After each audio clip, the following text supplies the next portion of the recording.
Don't be say you they talk like you waka for your waka. Nah. I don't say you be painting. My name is Esso. I am an artist. I used to live in London. Now I live in San Antonio, Texas. Lovely green passport, Nigeria. I was born in Ibadan. And then we moved to Lagos, and then moved to London when I was 9, and then I moved here a couple of years ago. I would say it's predominantly hip hop with like a blend of like African sound and Afro beats, and you know, just pulling like world music. I would kind of define it like that. You're looking for love and it's not what you're used to is having. Well, I live an hour and a half away, so I had some friends who put me in touch with this showcase and were like, hey man, I think you could really do well over here and showcase some of the Afrobeat stuff that you've been doing, and that's how I got here. I first came in 2015, just kind of doing interviews, going to showcases and performing at one of them as well. So this is my first time really kind of taking in the culture and, you know, enjoying it and stuff like that, man. You know what I mean? Paintings on my WhatsApp, I don't even want that. I just want to hear more of you. You and I moving through the vibes, moving through the times, getting closer to our God and each other before you realize to become. My experience at South by Southwest has been very, firstly, informative. So, you know, being able to go to some of the workshops to learn about how streaming can work and help build you as an artist, how touring can do that, distribution, so on and so forth. And then also just meeting different artists on networking as well, you know. We were just going to find somewhere to eat, and we heard some guys speak Yoruba, and we're like, oh, I need to talk to these guys because they're from my motherland, and then ending it here at the Crescendo performing, which has been, you know, dope and a blessing. So.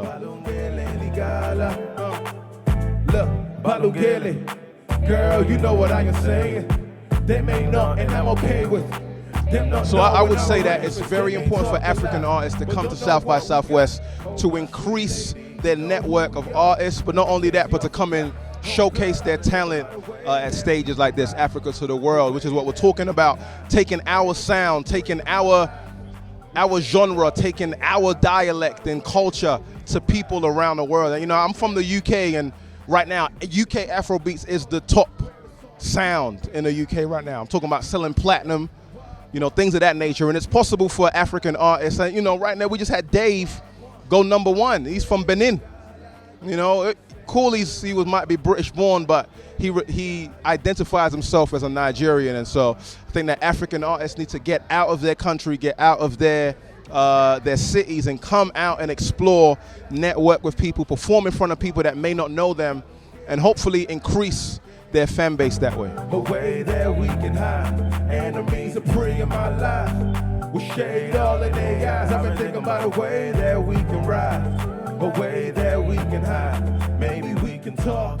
You know, in terms of the differences from like being Nigerian back in 1999 and being Nigerian now in 2019, I think back in 1999, it wasn't cool to be Nigerian. It wasn't cool to be African, you know what I mean? And people would demonize you and ostracize you because of where you were from. But now it's like, were you African, bro? Like, oh my gosh, where you from? You know, and gone to the days where they thought that we lived in huts. You know, now with social media, now with Instagram and Twitter, we're able to show us a certain lifestyle. We're able to show where we're actually from, you know, like show that, you know, I left the house that was bigger than this, and then I went to a house in the UK where I could do this and touch both sides of the wall. So it's like, it was just a different time. So, but at this point with the music, it's booming, you know what I mean? Like a lot of young artists are embracing their culture and adding it into their music, and that's becoming a unique selling point for them. It's becoming different from what's just normally being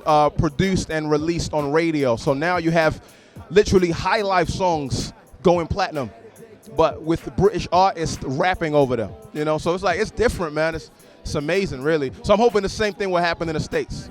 He done showed me for a long time. Man, I don't understand why it took so long for me to know it's been my whole life. God loved me for a long time. Man, he done showed me for a long time. I don't understand why it took so long. 1, 2, 3, let's go.